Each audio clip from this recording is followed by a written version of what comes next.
الحمد لله وحده والصلاة والسلام على من لا نبي بعد. أعوذ بالله من الشيطان الرجيم. ضرب لكم مثلا من أنفسكم، مثلا من أنفسكم، هل لكم مما ملكت أيمانكم من شركاء فيما رزقكم الله، شركاء فيما رزقناكم فأنتم فيه سواء تخافونهم كخيفتكم أنفسكم كذلك نفصل الآيات لقوم يعقلون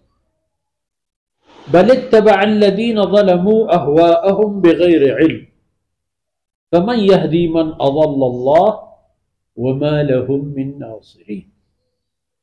سبحانك لا علم لنا إلا ما علمتنا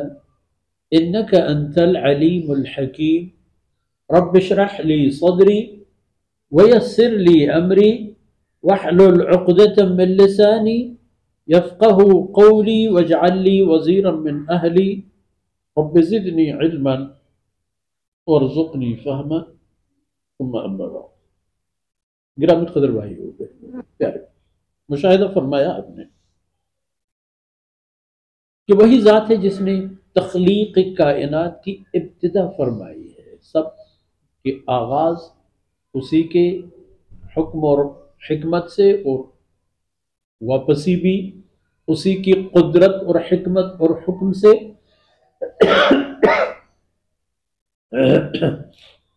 اور اس عدم کے بعد ایک وجود، وہ بھی اس کے حکم سے۔ تو پھر میں ایک مثال اور بھی لوں،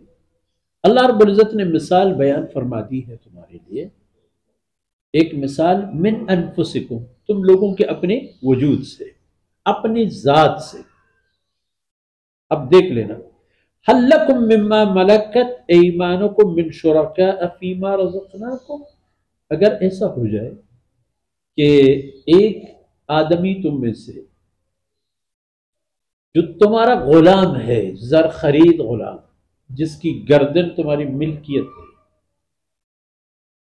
تو یہ آدمی ان چیزوں میں جو ہم نے تمہیں رزق عطا فرما دیے ہیں، اللہ فرما دیے ہیں، یعنی جو رزق میں نے تمہیں عطا فرما دیے ہیں، ان رزق اور روزیوں میں، ان مال اور ملکیتوں میں تم لوگوں کا کوئی غلام شریک ہو تو برداشت کر لو گے یہ معاملہ، گوارا کر لو گے؟ اور ایسا ہو جائے گا کہ تخافونہم کخیفتکم انفسکم، ان سے بھی اس طرح ڈرتے ہو اور ان کی خیالداری کرتے ہو جس طرح اپنے ایک دوسرے کا کر لیا کرتے ہو۔ یعنی جو غلام ہے تمہارا، اور اللہ نے تمہیں بہت کچھ دولت عنایت فرما دیا ہے، کوئی زمین، کوئی اور تجارتی سامان، کوئی جائیداد، اس غلام کے ساتھ تمہاری شرکت ہو اور برابری کی بنیاد پر تم لوگ اسے قبول کرو، ایسا ممکن ہے کہ اس کی بھی اسی طرح ناراضگی کا خیال رکھو جس طرح ایک دوسرے کا رکھ لیتے ہو؟ دو بھائی ہو یا دو ہم پلہ ایک نسل و نسب کے لوگ ہو، کوئی سودا تجارت کر لیتے ہو اور ایک دوسرے کی خیال کرتے ہو کہ کہیں وہ ناراض نہ ہو اور بات نہ بگڑ جائے، تو کسی غلام کے ساتھ ایسا کر لو گے؟ تو اللہ رب العزت کا معاملہ کائنات اور مخلوقات سے متعلق یہی ہے کہ اللہ کی ذات کے علاوہ جتنا کچھ ہے، جو کچھ ہے، جیسا کچھ ہے، اللہ کے لیے وہ سب مال ہے۔ تو کس طرح اللہ رب العزت ان کو اپنے ساتھ شریک کر لیتا ہے؟ اور کیسا یہ ممکن ہوتا ہے کہ اللہ رب العزت ان کی یہ خیال رکھے کہ کوئی مجھ سے نہ جھگڑ جائے اس مال میراث میں، کسی کی زندگی میں، کسی کی موت میں، کسی کی حیات میں؟ تو کیا ہے، تم لوگ جب گوارا نہیں کرتے ہو تو اللہ کیسا گوارا کرتا؟ تو اللہ کے لیے سب کی حیثیت مال اور مخلوق کی ہے، اس کا کیا بگڑے گا کہ وہ بھی کسی کی خیال رکھے، پرواہ رکھے کہ ہم اس کی ناراضگی متحمل نہیں ہو سکتے۔ كذلك نفصل الآيات لقوم يعقلون۔ فرماتے اسی طرح کی جو آیات تفصیل سے بیان کی جاتی ہیں،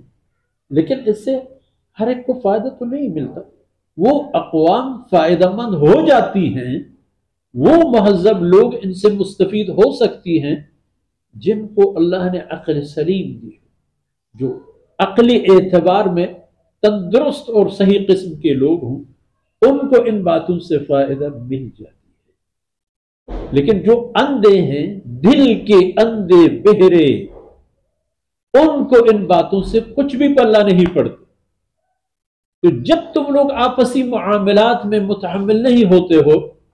کسی غلام کو اپنے جیسے لیول اور حیثیت دینے سے متعلق، تو اللہ رب العزت کے ساتھ کسی کو شریک ٹھہرانے کا بھی معنی پھر یہی ہوتا ہے کہ اللہ کے لیے یہ برداشت کر لو مگر اپنے لیے یہ قبول نہیں کرو۔ یہ کیسی بات ہوئی؟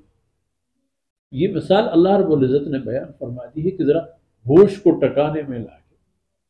سوچ لو کہ جس چیز کو تم مخلوق ہو کر، محتاج ہو کر اپنے لیے پسند نہیں کرتے ہو، اور اللہ رب العزت کے بارے میں اس کے قائل و معترف ہو، تو پھر یہ کہاں کا انصاف ہے؟ اگلے آیت میں دیکھیں گے کہ اللہ رب العزت نے کس طرح احسان فرما کر بہترین رہنمائی فرمائی ہے۔ صلی اللہ علیہ نبینا محمد وعلی آلہ وصحبہ